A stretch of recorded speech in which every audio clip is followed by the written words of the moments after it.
week. And here in Tampa Bay, we're lucky because guess what? It's SharkCon, which was 7 days of jam-packed information and entertainment all around sharks. Started earlier in the week, but it's not too late to get involved. And that's why we're welcoming in Spencer Stewart to our show to talk everything SharkCon in a virtual world now. Spencer, how are you?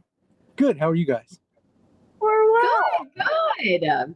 I know this is a big change for you guys. Normally we see the big crowds that are gathered together and all sorts of exhibits and different things. You guys had to really, I'm impressed that you guys were still able to put this on and get some great guests. Yeah, so are we. You know, we wanted to have some sort of presence this year and not deny anybody their dose of sharks for the year. So we decided to put on this virtual event, which has worked out pretty well because we've gotten some guests like Chris Fallows and Dickie Chevelle, who are all from South Africa, who may not have been able to show up otherwise. You know, Carly and I have been able to talk about that with our show. So I love that you're able to get those guests that maybe are unique. And I don't want to say you've been saving some of the best for last when it comes to guests, but I already mentioned it did start a few days ago. Still 4 days left. What can people look forward to when it comes to those guests? Sure. So we do have Dickie Chevelle coming up. And the cast of Siren. And in addition, all those shows that have already done will be on demand for people who get a ticket. So you won't get to see them live, but you will get to see them. Oh, that's really cool. I didn't realize that. So let's talk about how it actually works, because you buy a ticket and now you're going to be able to see the stuff maybe you missed along with this new content. Is it just one ticket, Spencer? It's just one ticket for the entire event. So one ticket, you get a login. That'll let you log in for the rest of the time and let you log in to get the on-demand stuff. And yeah, like last night, we had Chris Fallows from Air Jaws, the shows where the great whites jump out of the water. So he gave us a little teaser for Shark Week. He's got a new one coming out this year, and then went over some of the old stuff and some of the favorites as well. You know what's interesting, Spencer? We were talking with you before we got started that we kind of assumed that SharkCon kind of travels everywhere, right? But no, this is pretty unique to Tampa. And I think we certainly have an audience that's ripe for wanting to know more about sharks. I mean, is that why you thought, hey, Tampa's the perfect place to do this? True. Well, originally, actually, I met Eugenie Clark, who was the founder of Moat, and she was actually known as the Shark Lady.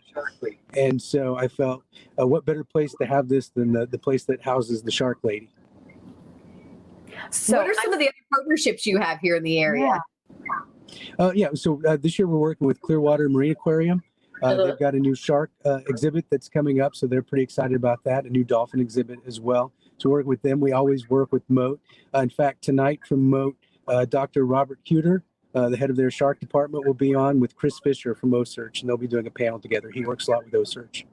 Okay, Spencer. So since I've got like an official, like shark official in you, I'm gonna kind of give you that title here. I've got to ask. Carly was making the reference to being fearful, yet everyone's kind of intrigued by sharks.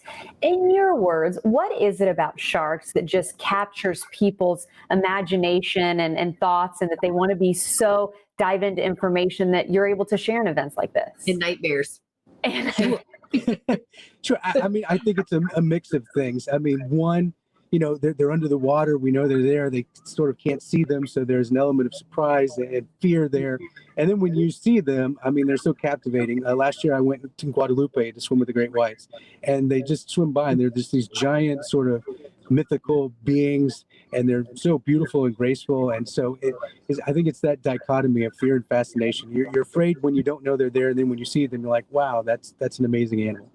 So I think it feeds into both things. Plus, there's so many. I mean, there are over 400 species of sharks. So, I mean, from the great whites to the weird ones like the alien sharks, like the goblin shark with the big nose, or the mega mouth, or the mako, which is sleek and fast. So it's almost like your favorite this or that. There's enough to choose from that everyone can kind of have their favorite shark. Huh.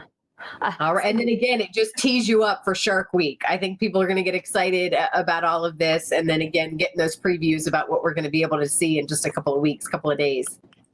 Yeah, we have several people from Shark Week coming on, and that have already been on as well. So if you love Shark Week, I mean, this is your jam. And then you can ask those people your questions directly. Yeah. So that's one of the How did you get that on film? How did you get that on camera? It's fascinating. I mean, the shots they have now and the technology they use to be able to see, these sharks. Fascinating. I love it.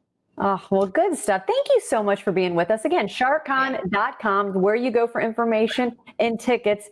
And I love how you, Spencer, you say mythical creatures just gracefully going by. Ones that can hurt you too. You left that part out.